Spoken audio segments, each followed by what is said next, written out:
Hello, good evening and welcome to the East Midlands Chamber Nottinghamshire Business Awards 2022, coming to you live from the Belfry Hotel and Spa just north of Nottingham.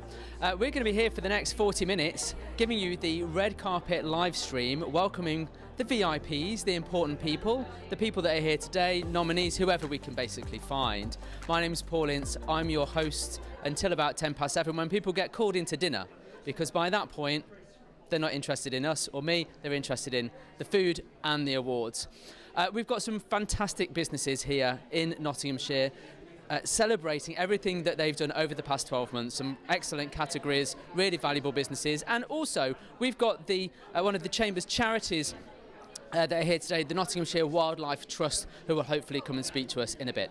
But my first guest, I'm really pleased to say, is Lucy Robinson from Generation Next. Come on in, Lucy. Hello. How are you? I'm not too bad, thank you. How are you? I'm good. Welcome to the awards. What are you looking forward to tonight? I'm really looking forward to seeing the companies that have been nominated, that have won, and to hear all about them. Excellent. Tell us a little bit about Generation Next, what it is, and how that fits into the whole East Midlands Chamber ecosystem. So Generation Next has been running for just over a year. It's a separate membership to the Chamber membership, but it is targeted at 18 to 35-year-olds. So it's those business leaders, the up-and-coming managers, leaders of businesses or that have started their own organisations, basically forming a network of their own. So that they can grow together and have their own peers and just develop their own businesses and obviously through business together. So it's quite exciting. And how has that evolved then in the year that it's been running since the idea came about? What would you say has been like the big achievements from the people in the programme? So we've seen some really big achievements around gaining lots of confidence, learning how to network. It was established mainly as a network to start with, but we've gone to having online member portals where you can get lots of learning and development materials. Again, you can connect to mentors and other things like that. So we've expanded the online sort of part of it quite rapidly. But that seems to be going down really well. And I think one of our big achievements was the awards this year. It was just so different. It was just really, really nice, a totally different atmosphere. But again, hopefully at the right target market that they really enjoyed it. So yeah, some fun times there. We hear a lot in the news this week about doom and gloom and a recession and things like that. But where people are still coming up with ideas for businesses, what would you say they should be thinking about if they're thinking of starting a business? I think if they're thinking of starting a business, it's how can they gain those sort of peer networks? How can they access potential funding? How can they potentially set their business up in the best way, giving it the best start possible? And you know, through the Chamber and Generation Next, there's so many different avenues and ways to support them that I think, you know, come and have a talk to us, see what we've got to offer, and hopefully you'll love it. I'm sure they will. Give us a sense of some of the businesses that you've been working with on the programme, and maybe some in the Nottinghamshire area in particular. Yeah, so we've been working with, we've got Project E, they've been winners of one of our first awards, we've got TTK, there's all sorts of different businesses though that have been through sort of startups to really, really large sort of service organisations. So there's a complete diverse range of people, types of business, sector, size, everything. So we're hopefully giving everybody something and hopefully developing those leadership management skills for the future.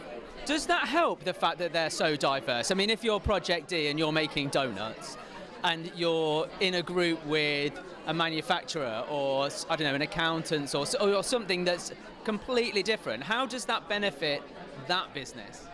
I suppose as the businesses and people are all talking together, again, they can lean on each other for different skills. And whilst they might be a manufacturer of one thing, they could be speaking to another and helping streamline different processes, getting ideas from each other. They're not necessarily obviously in competition with each other either. So it's getting best practice and sharing all of those things together, really. And do you offer training to those? I mean, you mentioned mentors and things like that. Is there actual training that people can get to learn some of these skills? Yeah, absolutely. So we've got a lot of our online learning is available all of the time, but we record a lot of our sessions. So normally each month we've got at least one networking session and at least one learning and development session. We're tending to run those online so they're more accessible to everybody. But it could be anything from sorting your own finances to how to have difficult conversations to you name it, everything really. There's such a wide verse of things that we offer. So, I mean, everything that a business needs is a potential topic for discussion. How long is someone on the programme for? So people can join and be a member as long as they want to, and hopefully they'll remain in the programme as long as they can, really. It changes and develops each year. We're adding new material and new things to the topics, the subjects. So hopefully there'll be something there for years to come for people as well.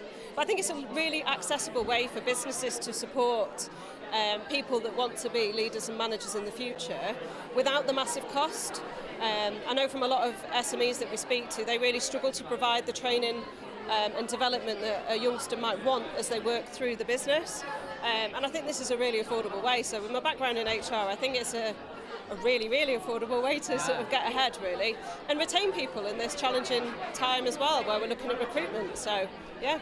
So So if somebody works for an existing business, can they go on Generation Next as a potential future leader? Absolutely, yeah. So it's for somebody that might be a student, somebody that might be starting up their own business, to somebody that works in an organisation. Some of them join as individuals themselves, and others, organisations purchase 4 or 5 spaces, 10 spaces on Generation Next so they can come along and take part in everything that we've got going on. Excellent. The East Midlands Chamber is the Chamber of the Year. You're still a part of that, so give us a few thoughts about winning the Chamber of the Year. Winning the Chamber of the Year has been fantastic. Our people have been trying to support businesses that are out there so much through obviously the pandemic and things like that. You can see the effort that's been put in. I think Generation Next again is introducing a new sort of age group to the Chamber so that you can actually see that it's fit for purpose still. We want to take on their sort of thoughts, their comments, what they want to see from us in the future. So I think it's just a really important part of the Chamber as we move forward. And obviously that's been a key part in why we've won Chamber of the Year as well. So it's great. It's a great accolade. And I think you're absolutely right about filling the next generation of business leaders. The Chamber is a transient organisation in a way because people move through their business careers. So you've got to find that next generation of leaders, and Generation Next looks like it's doing that. Hopefully doing that, exactly. So yeah, it's fantastic to be part of it. So yeah. Lovely. Well, thank you for talking to me. Enjoy your evening at the awards tonight. I'm sure it'll be a great night. Are you dancing later? Maybe. If my feet aren't hurting too much by then, I'll have a dance. I'm sure it'll be fine. Okay, thank you. I will let you go and enjoy your evening, Lucy. Thank you very much. That's Lucy Robinson there from Generation Next. I will wait and see who is talking to me. I'm just waving at people that I know. Hello, Lindsay, how are you? So if you're watching live, we're broadcasting live actually on YouTube, Twitter, Facebook and LinkedIn. I nearly forgot there that we're doing LinkedIn, and I've got to tell you, I actually forgot to set my timer, so I have no idea what time we're on. Oh, okay, we're all good. I hope you're enjoying it from the comfort of your living room or wherever you're watching from today. If you want to make a comment on anything that you see or ask any questions, you can do that, and by the power of technology, we can pop that on the screen for people to share. And we've got literally the best and brightest businesses that are here in the Nottinghamshire area coming to the awards tonight. And I can't remember how many awards there are, something like 12, 16 or something like that. Are you coming to talk to me again? Lovely. Now this lady here. If you don't know who it is, introduce yourself to them. So, Lindsay Williams, and President of the Chamber. And you are looking extra sparkly tonight. Sparkly, I decided to go full sparkle. Last week it was velvet. This week sparkle. It's sparkle. Yes. I love it. Thank you very much. You look absolutely stunning. And I love your shoes. We can't get the shoes on camera, and it might be not very ladylike to kind of... But they're also sparkly. They are bright yellow. Adding a touch of colour, Lindsay. Always a bit of yellow, brightens up your life. Brilliant. Last week, I've got to admit, I can't remember exactly what we were talking about. A lot's happened in the week. But tell us, we've just been talking to Lucy about the Chamber of the Year award. Yep. Now, as the president of the Chamber, tell me what does winning that award mean to you in the year that you're the president? Oh, it's great, isn't it, that it's in the year that I'm president? Is it down to you? No, absolutely not. It's nothing to do with me at all.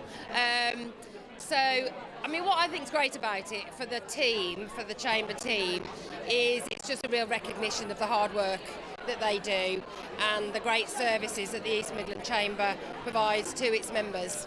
So it's brilliant, and I think slightly surprising because we've won it before. So you always think if you've won it before, you might not get it again for quite a few years. So that's even better that it's come quite quickly after the win a couple of years ago. When was it that we won? I can't remember the exact year, but it's been when I've been on the board, so it's been within the last sort of 2-3 years. The last sort of, I suppose the last 3 years have been a bit of a blur, haven't they? They seem to have truncated. It's just 1 year. So we don't age during that time, you know that, right? So, but it's just fantastic recognition for the, well, yes, for the team, but also for the members, really, that they have contributed to making a chamber so vibrant.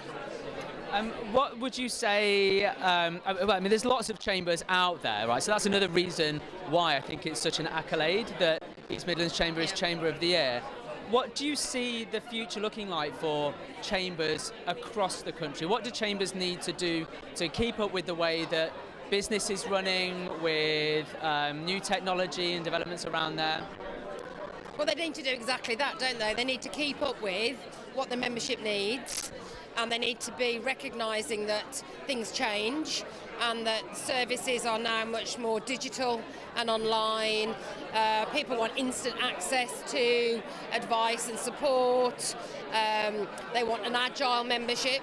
They want to be able to pull down different services, I think, when they want them, so tailored services. And then the other thing that I think is important, which East Midlands Chamber do well, is recognising that people like myself have been running businesses for quite a long time, and it's not about us, it's about the people coming behind us to take over businesses in the future. So recognising a different generation of leaders. So that's why the Generation Next and the work they do is really important, because it's about recognising that, at some point the old guard move on.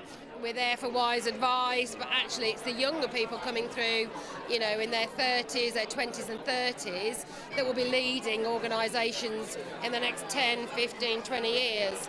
So it's recognising that, and also that they're different, they operate differently, and they have different expectations. So I think it's responding to those. That was so... what's what I'm looking for?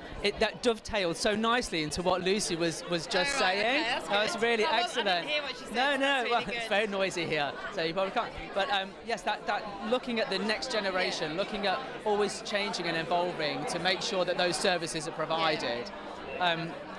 Excellent. I'm going to let you go because thank you for kind of coming in and talking to me impromptu. And I hope tonight is as good as the last two. Oh, they were good, weren't they? Thanks, Lindsay. Thanks so much. Take care. All right, that was Lindsay Williams there, who is, of course, the president of East Midlands Chamber.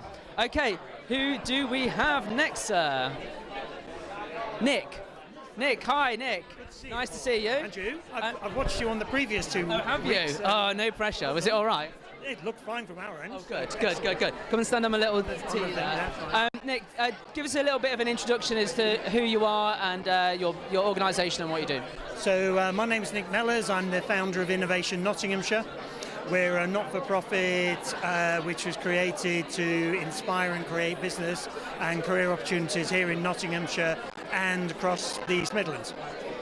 And one of those things, and the reason we're here tonight, is the 5G Careers Programme, which was created to raise awareness with the young people entering the world of work about all the technological changes that are going on as we speak.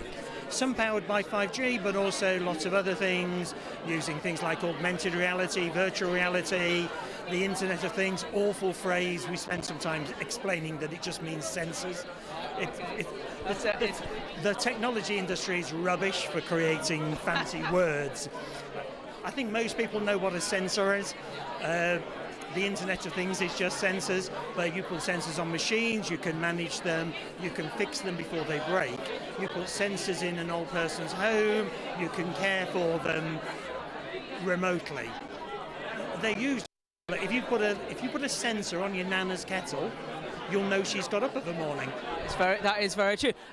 So things like social care are obviously big topics that we hear about in the news, and how it's funded and what happens to people. It sounds really as though technology could play a part in offering solutions for that. This stuff is happening across every industry sector. Personally, I think the Internet of Things stuff is a major game changer for the care sector. Excuse me. The way that we can support people staying in their homes longer has got to be a good thing. It's got to be a good thing for the person, but frankly, with the cost of care, it's also got to be a good thing for the local authorities, for the care providers. So I work with the NHS Trust. I've been showing some of their new students this kind of stuff, and they're going, oh wow, we can see how we are going to be using this stuff in our careers. In the West Midlands, they've trialled a connected ambulance. So what's happening there is, in the ambulance, a guy with the paramedic has got a scanner. Back in the hospital, the consultant has got a live stream of the ambulance. They've got it's called a haptic glove. It's just a black glove, and the paramedics the same. And the consultant can guide the paramedic to scan the patient in the ambulance. They can run diagnostics and they see the information in real time while the patient is still in the ambulance. That means they can prepare for the person when they come into hospital. It often means they can say, actually, the best hospital to send them to is QMC or wherever. So this is technology which is here today. That example in the West Midlands was done as a proof of concept. The Health Trust there are now looking at how they do this all the time, rather than just as a one-off. But it works. It works. The consultants see a huge advantage. The paramedics see a huge advantage. The patients get better care. Why wouldn't you? It sounds so innovative. Why is Nottingham and Nottinghamshire such a great place for innovation? We invented the circular saw in Nottinghamshire. That'll do. We invented MRI scanners. We invented the jump jet. We invented ibuprofen. We had the first tarmac roads. We had arguably the first public health sanitation system. We do awesome stuff in our county. We are really rubbish at telling people about it. And so one of the things that I stress when I'm talking to students at our colleges is this is stuff that's happening here. This is not other people. And you can do your version of this in your careers, which I think is really exciting. It sounds exciting, and it sounds like there's lots of opportunity here as well. I'm going to let you go. Thank you for talking to me. Enjoy your evening tonight. Are you nominated for anything? As it happens, Innovation Nottinghamshire are nominated for the Innovation in Excellence Award for the 5G Careers Programme, and we've also been jointly nominated with Vision West Notts College for Education Business Partnerships. So, fingers crossed. Fingers crossed. Well, good luck. Good luck. Enjoy your evening. Okay. We've got a queue now, so we're going to have people come on in. Who is next? We've got Matt Edwards coming in. Matt. Now I feel like I'm at the Oscars. Matt, come on in. Matt, hi, Matt. How are you? How's things? Good to see you again. How are you? Yeah, not too bad, thank you. Give people at home an introduction to you, your organisation. Yeah, so I'm Matt. I'm Sales Director for EMA Training. We specialise in apprenticeships across finance, IT and digital, particularly in marketing. We're all about ensuring that the local community supports apprentices in finding roles in like a marketing career, an IT career, and also a financial career like accountancy, etc. So We're very passionate about that particular area. We've got offices in Derby and in Nottinghamshire, and we want to ensure that individuals that have that chance to get on the career ladder, start off with an apprenticeship, build the practical skills and also earn while they learn. And obviously with the economy at this present moment, it's very key that actually it's about the individual to secure their career, build through the progression pathways, particularly with actually being paid to go to work. So I think that's one of the main things, rather than going to college or university. Well, I was going to say, tell us a little bit about why apprenticeships are a great idea for people. Yeah, I mean, it works both ways in that sense. So what you tend to find is it can be for a young person, so someone who's left school or college, but it can also be for graduates, and I think people forget that. So say for instance a graduate leaves with a degree in, I don't know, zoology for instance, they may have a real keen interest in accountancy or had a finance background, and they can still do an apprenticeship. So actually for an individual who's maybe unsure about their career afterwards, it's a good opportunity to get your foot in the door, build your career pathway at an early age, and hopefully you can go into like managerial roles and really progress up the ladder. So I think that's a key thing that's sometimes missed. I mean, it's great that people go to university, and I'd always encourage that. If, say, for instance, someone wants to be a doctor, a lawyer, a teacher, for instance, but if you're not sure about what career path you want to do, but you've got a passion and a hobby for something like marketing, like IT, like finance, it's definitely worth doing an apprenticeship. And what do you think to the calibre of apprentices that you find? Yeah, I mean, I've been in the industry for 8 years, and one thing I can certainly say is the calibre of individuals is surprising. Not just for myself, who's actually been there and done it, but you may think sometimes there's a stigma attached to apprenticeships, whereby they're a bit wet behind the ears, they need a lot of hand-holding, but actually the return on investment for that young person and also for the business is quite quick. Yes, the first 3 months you're likely to be training them, and it's going to, productivity might dip slightly, but once you get to 8 to 12 months, that person's going to be a really valuable asset to the business, and hopefully they can really thrive from there. And you're seeing good reactions from the people who go through these apprenticeships? Do they come back and tell you what their careers are like? I mean, one of the things we've done at EMA training is about an alumni as well. So actually, once you finish your apprenticeship, where are you now? And look at a positive destination. And there's nothing that fills me with more gratitude than when I see a previous apprentice now the next hiring manager for the next lot of apprentices, because that's what we want to see. We want to see that progression pathway. Excellent. You are up for an award, because I remember we met actually at the where the nominations were announced, weren't they? At the Silk Mill, and we were talking last week about that venue as well and how wonderful it is. Well, look, good luck. Obviously, I hope you win. So, but enjoy your night anyway. Thank you for coming to talk to me. Take care. Nice to see you. Okay, there's so many people here now. I hope you can hear me. I'm sure you can. We've got Pooja Joshi. Pooja, hi, how do you do? Nice to see you. Come and stand on my little marker there. Okay, Pooja, just introduce yourself and your organisation. Yeah, sure. I'm Pooja Joshi. I'm from Mazars. I specialise in tax myself, and yeah, we provide a whole host of other services too. And we're here today to sponsor Business of the Year. You are the headline sponsor, so that's a very important role. Are you going to be presenting the award? Well, apparently that is the case, because... Did you not know that? Well, no, I did sort of know. Normally the partners like to go up and present, but this year they sort of asked the directors in the firm to present across the East Midlands, so I'm one of the tax directors there, and yeah, really sort of proud to be here and sponsor Business of the Year. Yeah, you're doing an excellent job presenting that award.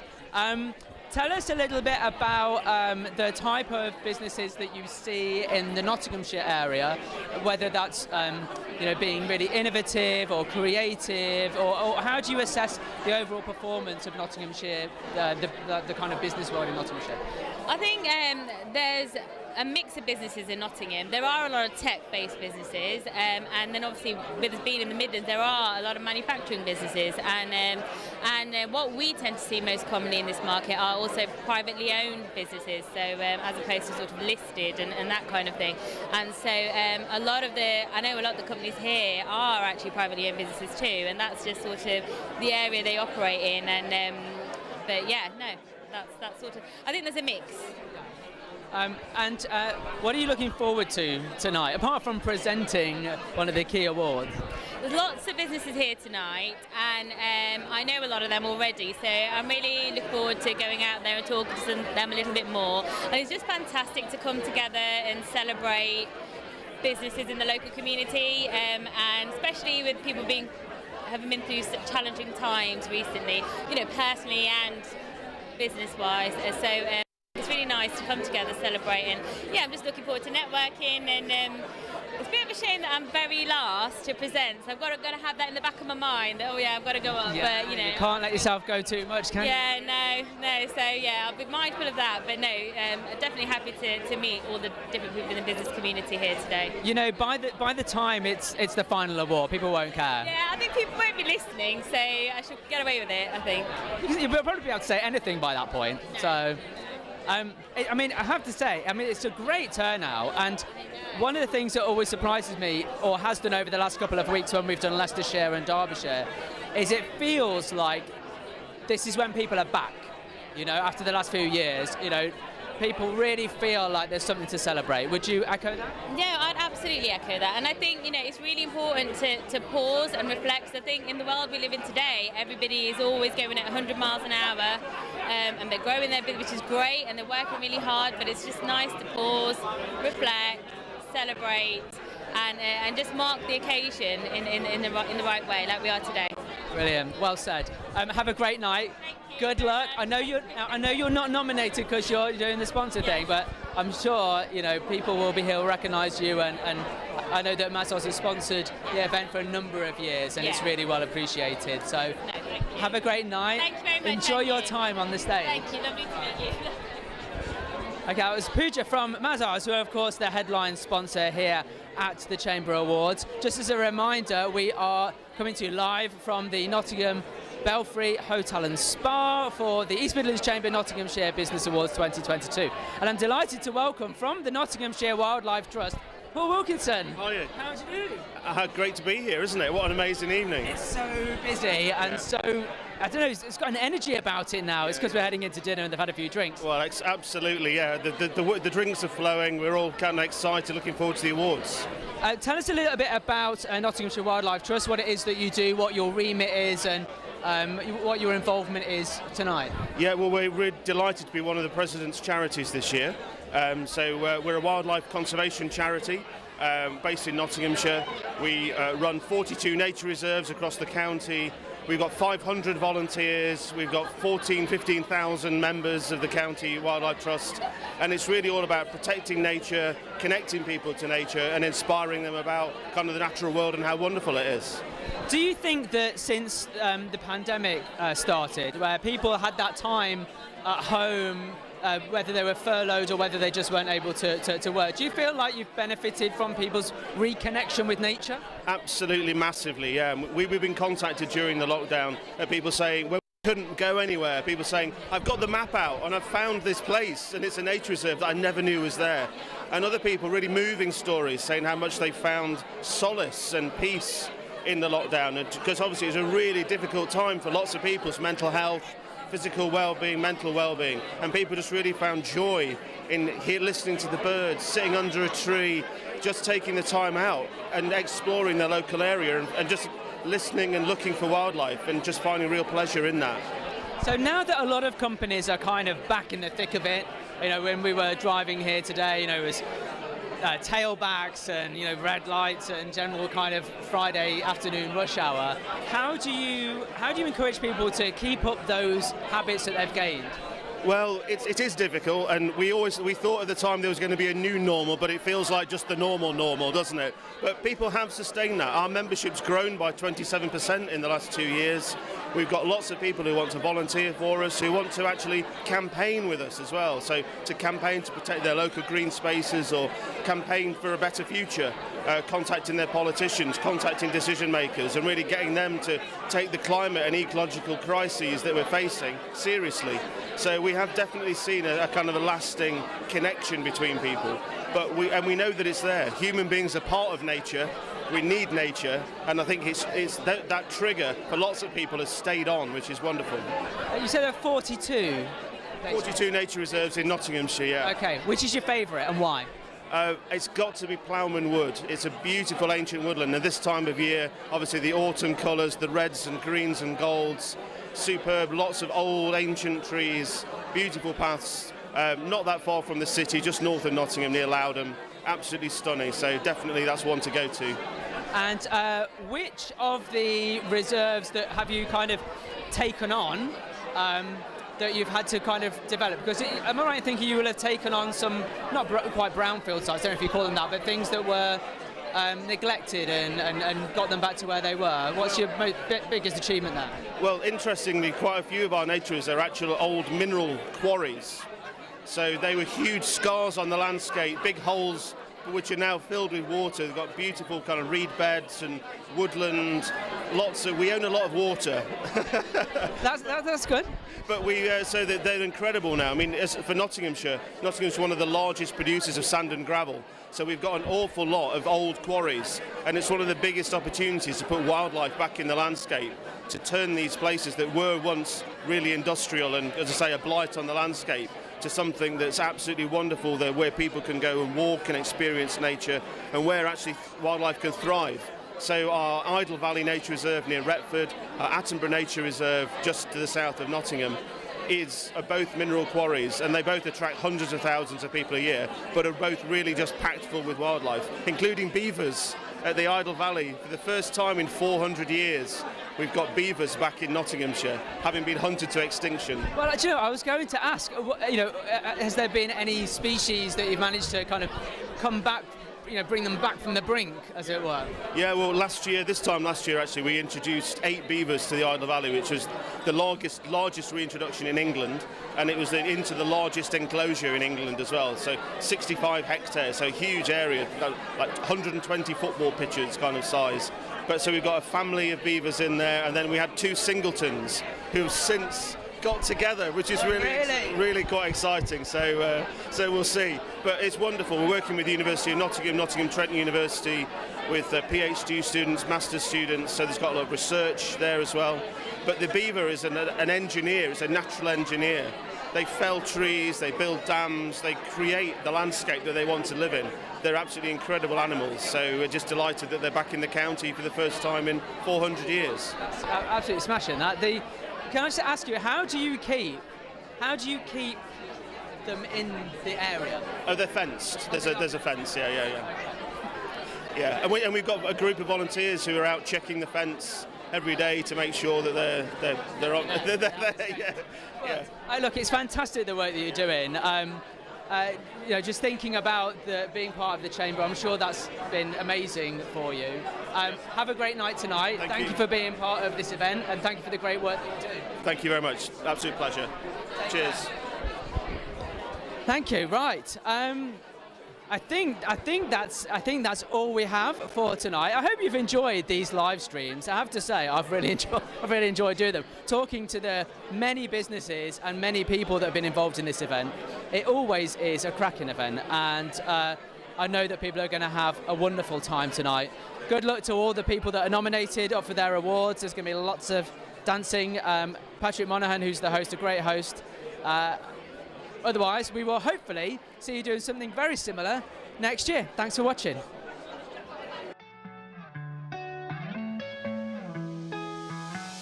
Digital high street programs generally have been aimed at helping businesses who've been affected by COVID-19. The aim has been to help independent businesses with digital business support.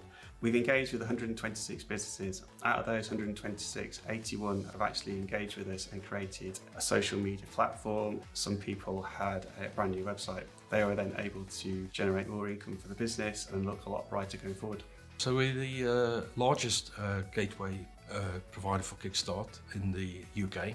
We supported around just over 900 businesses, creating just under 3,000 job opportunities through the DWP Kickstart scheme. Out of that, we've had just under 2,100 people start. 80% of the people that's completed their 6-month placement has found a permanent job, either with the same employer or moved on to further higher education or found a job with a different employer. The International Trade Department at East Midlands Chamber supports businesses within the East Midlands with trading internationally, offering ATA carnets to different services like your export office, helping businesses from creating export documentation or to larger one-off projects. We also support businesses through our training programmes such as ITOPS, which we also deliver for other chambers within the area, such as Sheffield and Lincolnshire Chamber. In October 2021, we ran a Black History Month campaign over social media, which we had over 120,000 impressions. I'm a member of Generation Next. It is a program that is owned by East Midlands Chamber, but that is like group of young professionals coming together, having conversation with each other, and then basically helping us drive like different insights and skills in our own role. So we learn something new which we wouldn't do otherwise in our normal life. Innovate UK Edge has been working closely with local businesses and chamber members to help them to develop their intellectual property, to help them to scale, to help them to internationalise, and also to help them find appropriate funding for any particular projects. That funding could either be government funding via the Innovate UK loans, or it could be from private sources.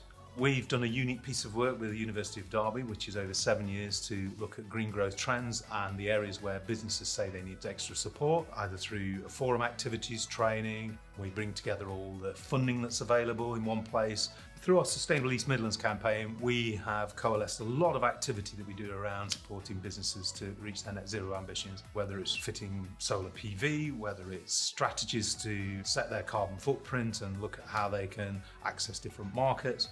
The wide range of services or relationships the Chamber has really brings us into a focus and supports businesses to be able to do this.